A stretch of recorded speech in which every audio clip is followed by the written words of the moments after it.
Hello, and welcome to the Think JSOU webinar series, brought to you by the Office for Strategic Engagements. Today, we are pleased to present a distinguished speaker. This session is unclassified and will be recorded and posted to the JSOU network. Please keep in mind that the views and opinions expressed by all participants do not necessarily reflect the views, opinions, or policies of the United States government, Department of Defense, United States Special Operations Command, and the Joint Special Operations University. If you have questions after the session, please email thinkjsou@jsou.edu. We've got a very special opportunity here to have a intimate discussion with Dan Rice, who's got a fascinating background and story to tell, which includes many valuable lessons learned and insights that I think the SOF enterprise can appreciate and enjoy. To start off, he was a 1988 West Point graduate. I think started out in field artillery, which actually comes back to give him some valuable knowledge he's able to capitalize on later on. After his initial uniform service, got out and did a number of different things, but one of the more significant is the founding the Thayer Leadership group over at West Point, which then took a lot of the lessons from West Point's leadership instruction and experience and pulling in some of the graduates from a number of different locations, not just on the military side, but across industry and the commercial side, and then taking and distilling some of those lessons and bring them to the rest of the folks who are CEOs of different companies within the U.S. And this also comes in to be of significance later on. And then ends up volunteering to go back into uniform again and deploys as part of was it a civil affairs position? And then comes back with that wartime experience. And then there's an interesting story that I'll leave for him to tell on how he got involved in the Ukraine piece, but it ends up being at a very significant level, CHOD, Chief of Defense level, and building that connectivity back with the U.S., both on the commercial industry side as well as on the military side, and then how he was able to bring requirements from the battlefield and figure out how do we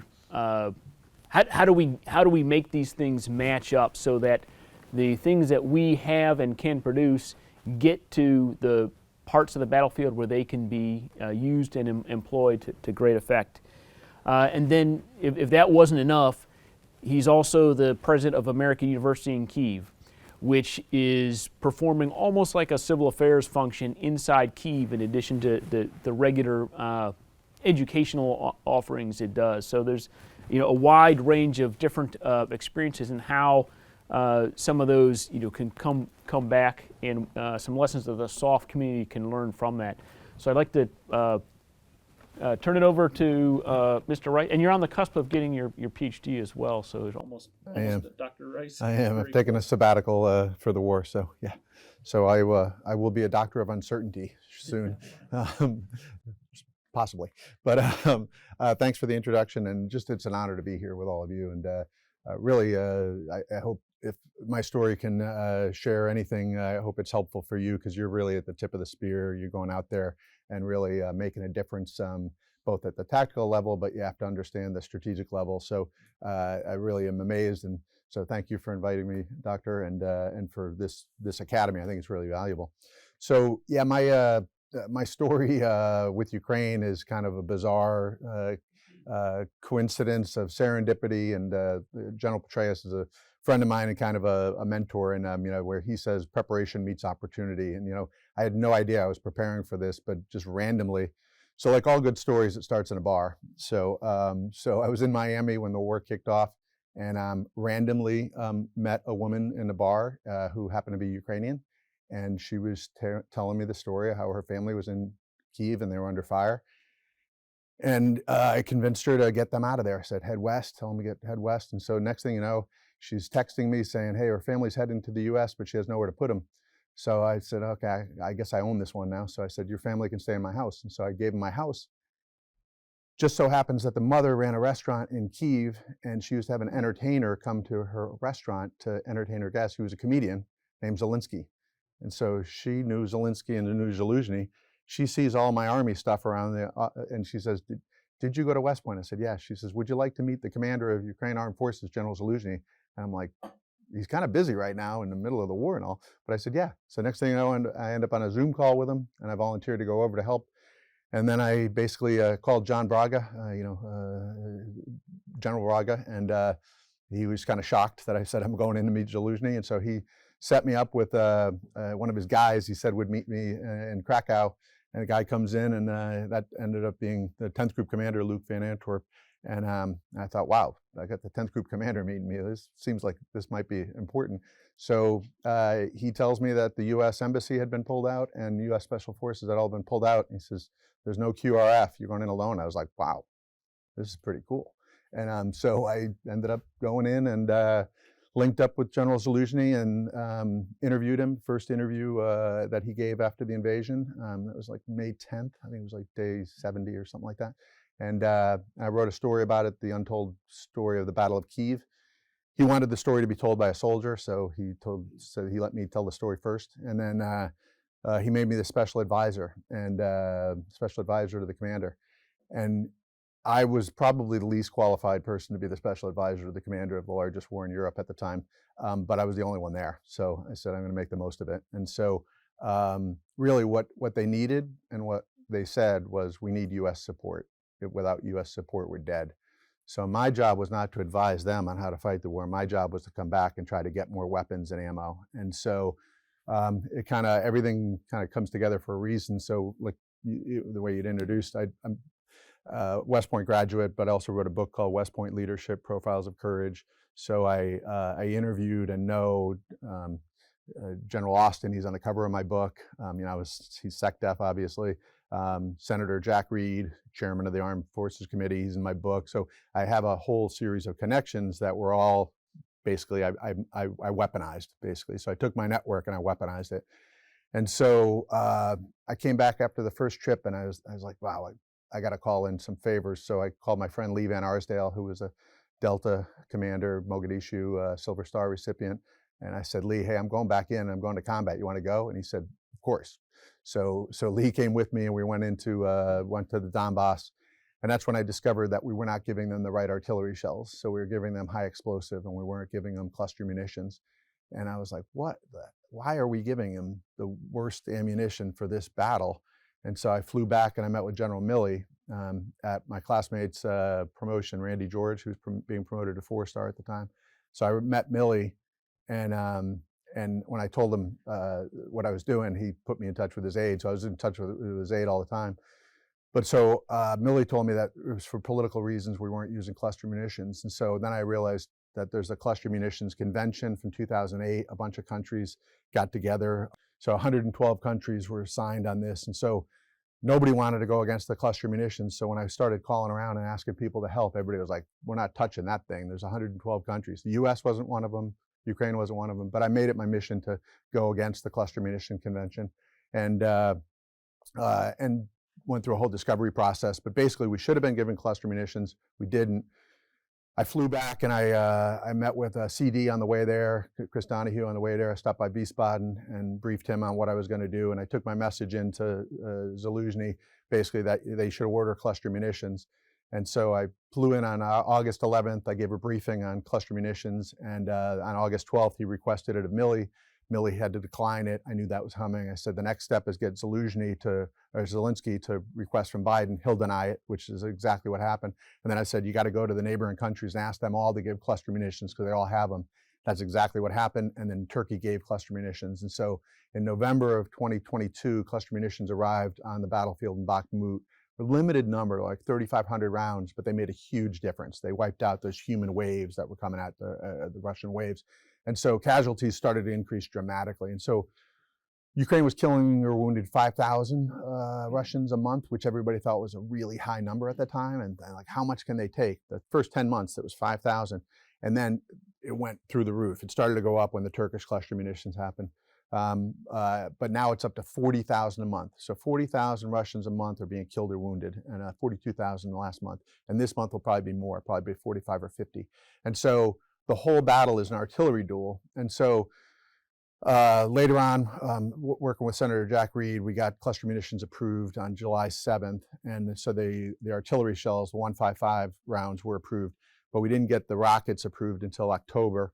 And then I met with Reed on September 21st, 2021, and he got the president approved shortly after. And that was finally the time we sent something out. We didn't notify the Russians in advance, but we sent cluster rockets in, and on October 18th, 2023, 24 Alligator attack helicopters were destroyed in one night.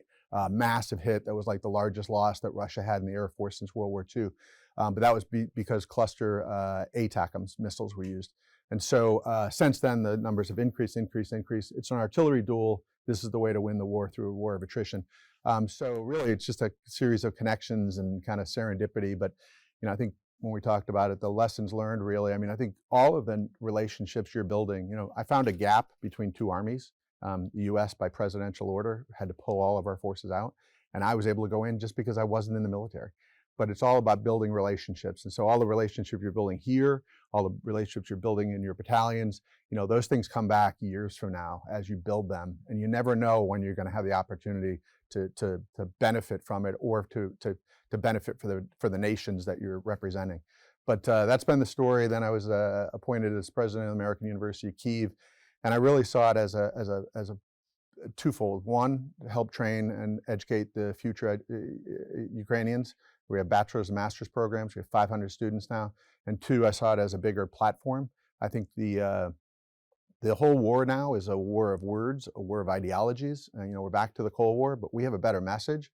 But the platform gave me ability to speak louder, and now I get on the Ukrainian press more frequently and the U.S. press more frequently because I'm the president of the American University Kyiv, and I can get more access and more ability to speak. We need to send the right messages to our enemies. We've got 4 countries, Russia, China, Iran, North Korea, all aligning together. They're actually supplying these terrorist nations. They're supplying the largest terrorist nation, Russia, to fire weapons into children's hospitals in Ukraine. So, and they're also supplying the 3 terrorist organizations, Hamas, Hezbollah, and the Houthis. So you're seeing an alignment of our forces that you're all going to be fighting for the next 20 years.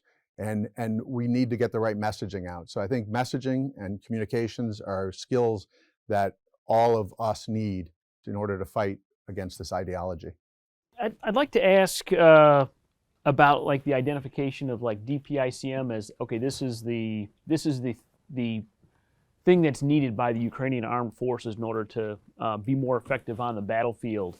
And then, how was that identified and then communicated? And then, are there other things, like as the battlefield changes and evolves, okay, we needed this now we need something else. I mean, longer range, the whole ATACMS Gimlers discussion. I worked on a lot of weapon systems to try to get Ukraine the right weapon systems. So there were many that I first requested they start requesting for TOW missiles, because I knew there just weren't enough javelins in the world to supply to destroy as many Russian tanks that we needed to destroy.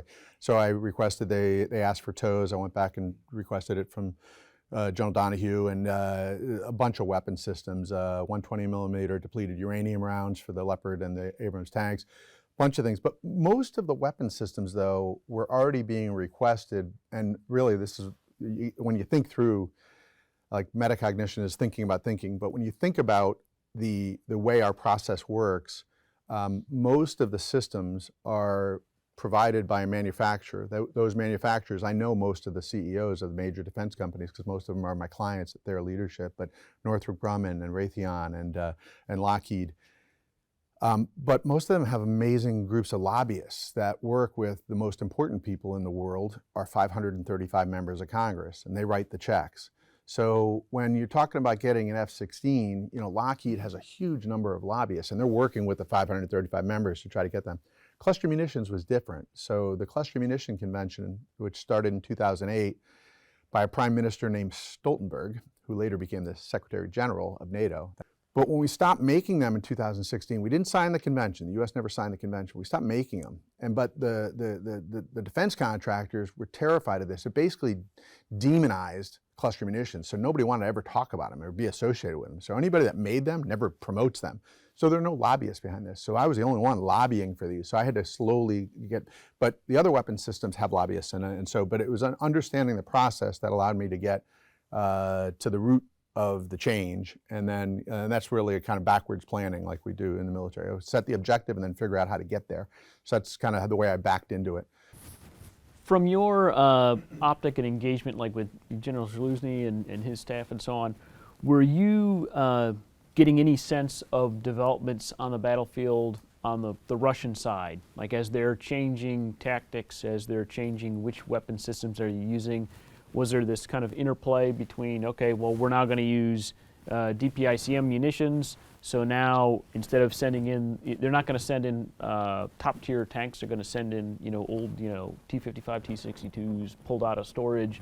We're going to send, little poorly trained, poorly equipped infantry for initial assaults now to take the brunt of that. The turtle tanks, for a while, which is more of a sham. Well, I would get a lot of information from a lot of different sources, kind of like, you would expect. I basically considered myself I'm a soldier for life, so I considered myself a soldier even though I wasn't one. And I was gathering information from different sources, both sides of the pond. And I've made 23 trips now back and forth. So I would gather a lot of information. A lot of it was public source information, but, focused so much on this war, I would have more information on things than most in the U.S. government. So I was able to gather a lot of information both from actual direct sources, but also I was just soaking up information. And so, I'm interacting with the CEOs of the largest companies on both sides. So like the investors in the American University Kyiv are the largest energy company, DTEC, the largest shipping company, the largest grocery company. So I was interacting with a lot of the CEOs on that side, but also this side. So I was able to kind of triangulate a lot of different information, which would help basically to advise on the current conflict, but also the post-conflict. So I do think, to kind of jump to the next stage, I think, peace will be, I think it'll be found soon, but I do think peace will be found, Kyiv will survive. Ukraine is about to go through an amazing economic growth period like nothing we've ever seen. I have 5 degrees now, so I didn't realize when I was doing them why I was doing it, but my job with their leadership is the business of marketing, military leadership, and learning. We teach corporate leaders how to be better leaders. And my 5th degree is my PhD, which I'm just finishing, but I have a marketing degree, a business degree. So from a business perspective, we're seeing Ukraine's growth over the last 30 years since the fall of the wall has been very stagnant, about 3% per annum. Latvia, Lithuania, Estonia, 7% per annum, which means it doubles every 10 years. Poland, 10% per annum, which means it doubles every 7 years. So you're about to see, and the reason Ukraine was stagnant was because it was run by a bunch of Russian kleptocrats. So, when Yanukovych was deposed in 2014 in the Maidan Revolution, where did he go? He headed off to Moscow when he got deposed. So the reason the country was stagnant was because it was a bunch of corrupt people. Now the Russians use that as a talking point. It's a corrupt country. Well, it was corrupt because the Russians were running it. But now that's why the people are fighting, to get rid of all that and to be part of the West. But you're about to see an amazing response. I think the tourism's going to go through the roof. It's an amazing agricultural society already. But you can see tourism, minerals are just, it's a country that's just ripe for more development. So you're about to see an incredible growth of a great country with great people. And it's all because you all trained them from 2014 through 2022 to get ready for this foreign internal defense. So I think this is the greatest story of FID that has never really been told. The public doesn't understand what you all did to train Ukraine to defend itself. And that was the amazing part of this story. And that's what General Zaluzny talked to me about when I first met with him. And you all set him up for success by training 24,000 leaders to prepare for this fight. I did want to, based on some of your comments on the information space and the narratives and stuff, how did you see Russian information ops playing into this conflict? So the difference is what you see in Kyiv, in Ukraine. versus what you see and the information about the war that people are taking back in the U.S.? Yeah, I think the Russians are really strong on information operations war, and that's really where I think the fight is now. I mean, you're looking at a country run by, it's basically it's a terrorist organization masquerading as a gasoline station, masquerading as a country. I mean, it's a mafia-run organization that is run by a mafia leader who was a KGB colonel. All he knows is KGB kind of tactics. He doesn't even understand military tactics, which is why he invaded the worst possible month in February, and they were stuck on known avenue advances. That's the only reason they didn't conquer Ukraine. Had they attacked in the right month, they would have been spread out. There was no possible way Ukraine could defend itself. But coming on known avenue of advances, the javelins would take out the first vehicles, then artillery would come in and destroy. So you're basically looking at an organization that is really good at information operations. Two truths and a lie. You can read the press and you know exactly which is coming out of Russia because they put a couple of kernels of truth in there, but then they stick in their lies. And you hear it even in politicians in the U.S. who I think are all well-meaning. I don't think anybody's actually working on the other side, but they hear this stuff and you hear it coming out. And so the talking points about this is a corrupt nation, and there's a lot of things that are the thematic ways that the Russians operate. But I think Europe is now well aware of this. Europe is terrified of Russia because Russia, even though they've lost a lot of troops, 700,000 troops, they still have a lot more coming. And now they got the North Koreans to give them an unlimited number of bodies that are going to just go to the slaughter. But the Ukrainians just can't kill them fast enough. And that's the sad part. It's one of the many tragedies. But you're seeing information operations being the primary part of this war. And people still aren't getting it in the United States and aren't recognizing the threat that is the real threat of China, Russia, North Korea, Iran, all coming together. So these are coordinated efforts by our adversaries, and I don't even call them adversaries. I think that's a nice term. They're our enemies. Our enemies are all conspiring against the United States and the free country of the world, and we got to recognize it. You got to identify the problem before you can address it.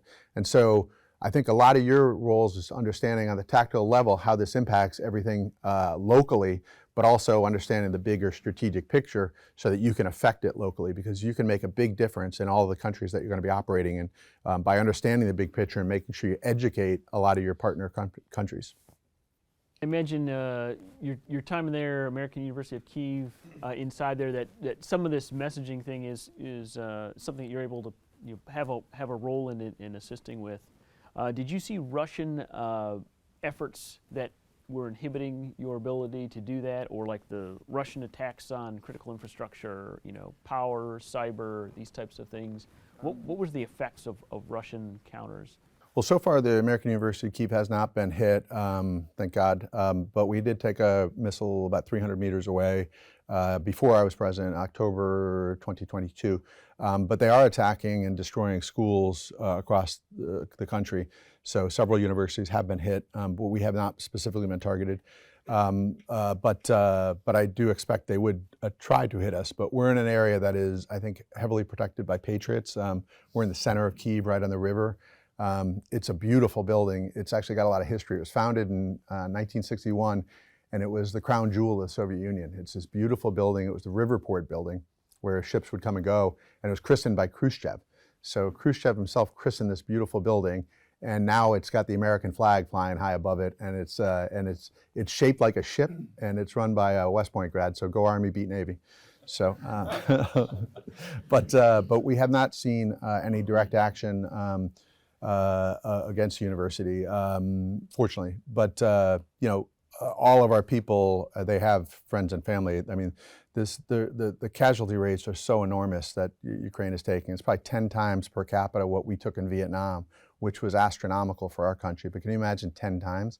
So everybody knows many, many, many soldiers that have been killed or wounded. And so it's a terrible tragedy on a country that's really absorbing this massive amount of casualties on behalf of the whole Western world. And I think Europe knows it, Eastern Europe knows it more than Western. Western still hasn't accepted it.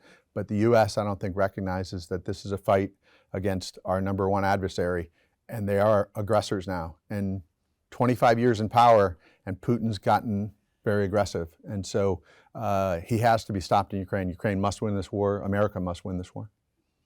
Can you talk a little bit about your relationship in terms of, you talked, relationships are very important. General Zaluzhny and his staff and the ability to get information back and forth and then bring it to the different folks on the U.S. side, whether it's the military side or the commercial side. Sure. Some Yeah, of the I worked challenges.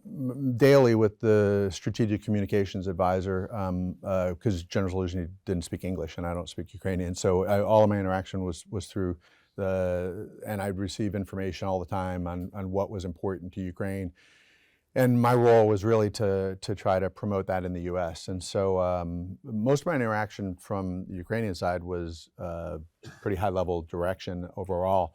Most of my work in the U.S., I basically put together a presentation in July of 2022 that I called Influencing the Influencers. And so it was how to help win the war for Ukraine. And so I put it together a deliberate, one of my degrees is in Integrated Marketing Communications, IMC. And the process basically is designed usually to sell products, for companies to basically sell products, but I created it to help win the war. And basically it was designing 5 different segments. So the defense industry in the US, the press, the Department of Defense, politicians, and the White House. And so basically designed, I mapped out about 600 people overall in these different pockets.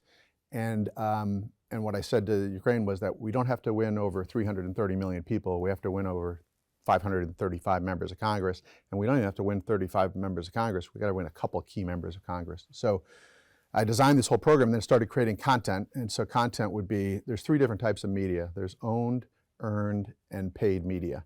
I had no budget. I was flying back and forth on my own dime. I had no budget, so I wasn't doing any paid media like advertising. And I really couldn't get earned media, which is like when the press does a story about you. I had to start with owned media. So I would write stories, put it in Small Wars Journal, and then I'd push it out through different channels to all of these different 600 people through direct emails or through LinkedIn. And then I started to get earned media. So like Erin Burnett is a friend, so she brought me on and did a great story September 9th, 2022 about cluster munitions. Once she did the story about cluster munitions, I took that clip and I sent it around to Congress. And the key areas to make change were the Senate Armed Services Committee, led by Jack Reed, who is in my book, so I'm his biographer. And then the House Foreign Relations Committee, he's a Republican, McCall. And so McCall and Reed were my 2 key points to get. And so I'd send it, and then they'd send it around within their circles. So when the senator or the congressman is sending it to their friends, hey, watch this, this is important, then it gets more traction. It's like a testimonial from them. So by setting up this integrated marketing communication system, I was able to influence the actions, which eventually got what we needed, which was the weapons. And so really the interaction on the Ukraine side was less than the interaction. My job was to influence the American side. So, and I also had to register as a foreign agent, which was really, that was difficult. I mean, I didn't want to do it, but my lawyer said, look, you're not getting paid for this, but you're trying to influence U.S. policy. Actually, you have a presentation called Influencing the Influencers. So you better register as a foreign agent. So I did, and I registered as a foreign agent. And I got the tattoo. I got I'd never had a tattoo in my life, but when I first met the general staff, I said, because I'd been involved in Iraq and Afghanistan, I said, look, do you realize you're the host nation? And they said, no, we don't. What does that mean? I said, host nation has rights, responsibilities. I said, have you invited the United States to re-enter Ukraine? And they said, no. I said, you should invite the United States to re-enter. And they said, how do we do that? And I said, I already wrote the letter. I pulled out my phone and I emailed it right on the spot. And I said, if you get this letter written from Zaluzhny to Milley, I will get an American flag and a Ukrainian flag tattoo. And so I did. So they got the letter. So got the tattoo. So has the relationships and interactions changed with the changes in leadership over on the Ukraine Defense Ministry? And well, I stopped being the special advisor when I took the role on March 1st, 2023. I dedicated my time solely to being the president of American University Kyiv and the co-president of their leadership. So I've probably given 200 talks in the U.S. to different CEOs and their staff about leadership, about leader development, to JP Morgan, Citigroup, Blackstone, lots of companies across the U.S. So I'm focused just on my their leadership and my American University Kyiv efforts, but I'm still promoting supporting Ukraine. I'm just not officially reporting into General Zaluzhny, and obviously he's become the UK ambassador, and now General Syrskyi, who I've never met, is now the commander, and I think he's doing a fantastic job. I think the invasion of Kursk was brilliant. Instead of going against the minefields, which are just impossible to penetrate, they decided to go into Kursk and really throw a whole new set of problems on the Russian side. So, but I'm still promoting on a daily basis. I'm in the news in Ukraine all the time. Ukraine only has one media, so when I'm in the media, like, it gets across much more in Ukraine than the U.S., where it gets watered down more since we have more media. Are there challenges with the European side? Because I know a lot of our European partners are also supplying arms and equipment. And you just had, like, President Macron just recently talk about we need to increase our commitment for support to Ukraine. Yeah, I'm shocked actually that NATO has been able to stick together, and I'm really proud of NATO for doing it. I think it's made NATO stronger, more united, has grown with 2 members, obviously now 32 members, hopefully 33 with Ukraine soon. I really think it's important for Ukraine to join NATO, or really more important for NATO to join Ukraine. Ukraine's got the greatest fighting force in the world right now, in Europe anyway. You're the greatest fighting force. I think the tip of the spear, and you can prevent major wars from happening by being there.